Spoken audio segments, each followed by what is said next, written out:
Nous vivons dans un monde où nous sommes tous complètement centrés sur nous-mêmes. Il est facile de perdre de vue le sens des réalités.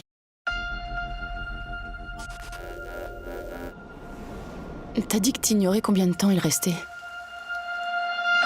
Qu'est-ce que t'entends par là? Il est important que vous compreniez que ce test implique une petite procédure médicale. Pour un jeu vidéo?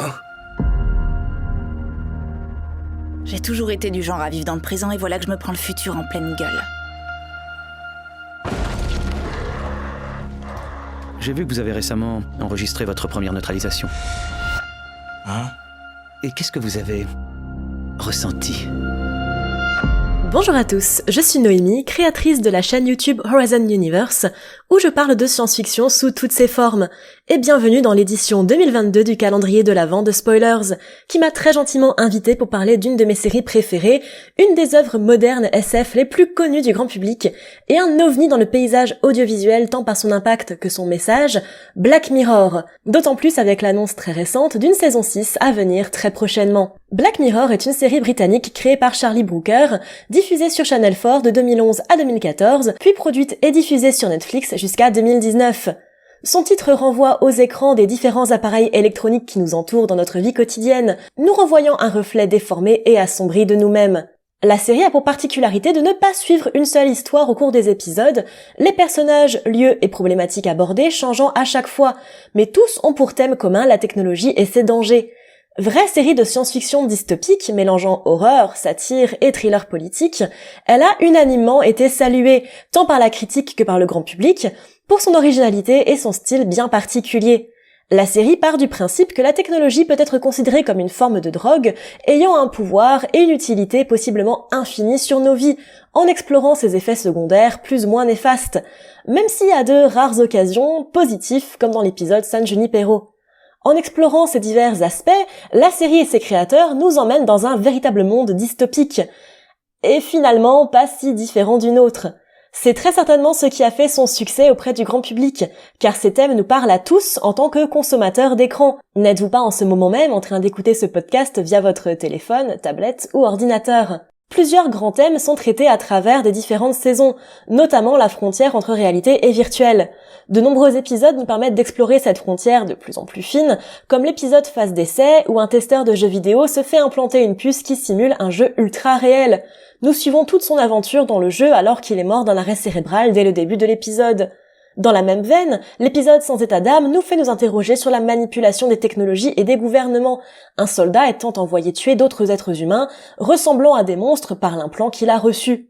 Dans les épisodes Blanc comme neige, USS Callister et le passage Ours en peluche de Black Museum, des répliques parfaites de vrais humains sont enfermés dans un environnement virtuel, sans possibilité d'en sortir, persuadés d'être de vraies personnes et questionnant ce qui est réel et ne l'est pas.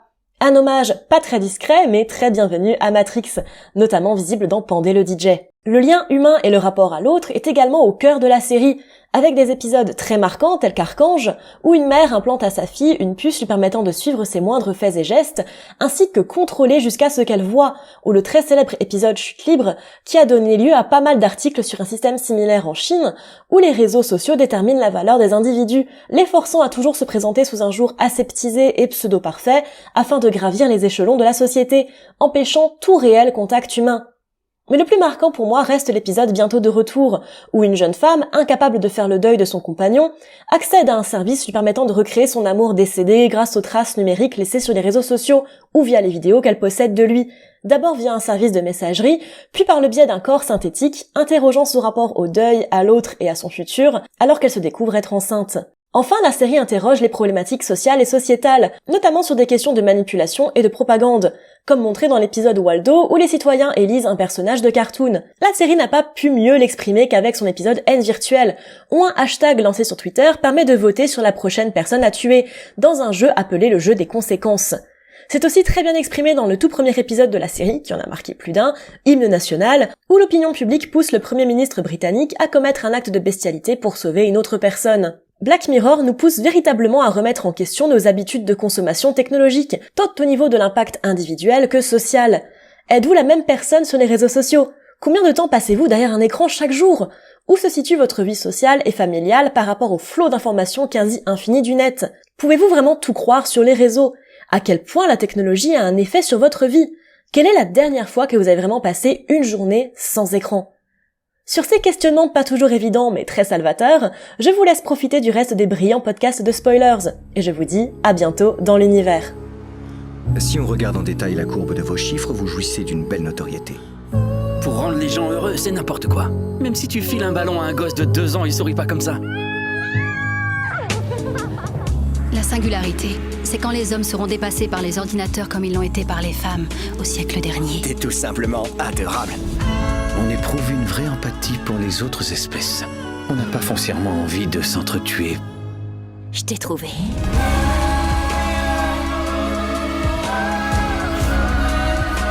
Ça signifie prendre du bon temps. Du moins, c'est comme ça que je le vois.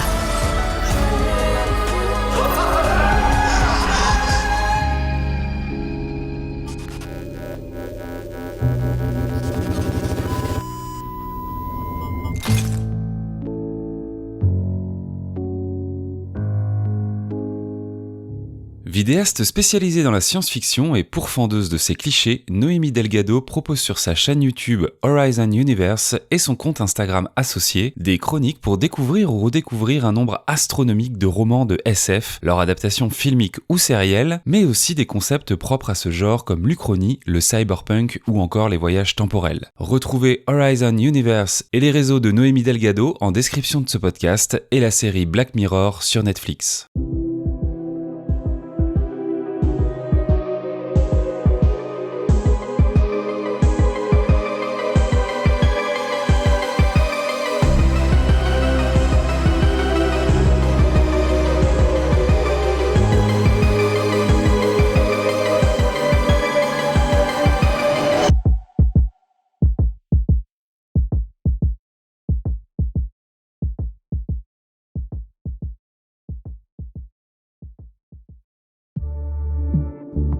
Bonus.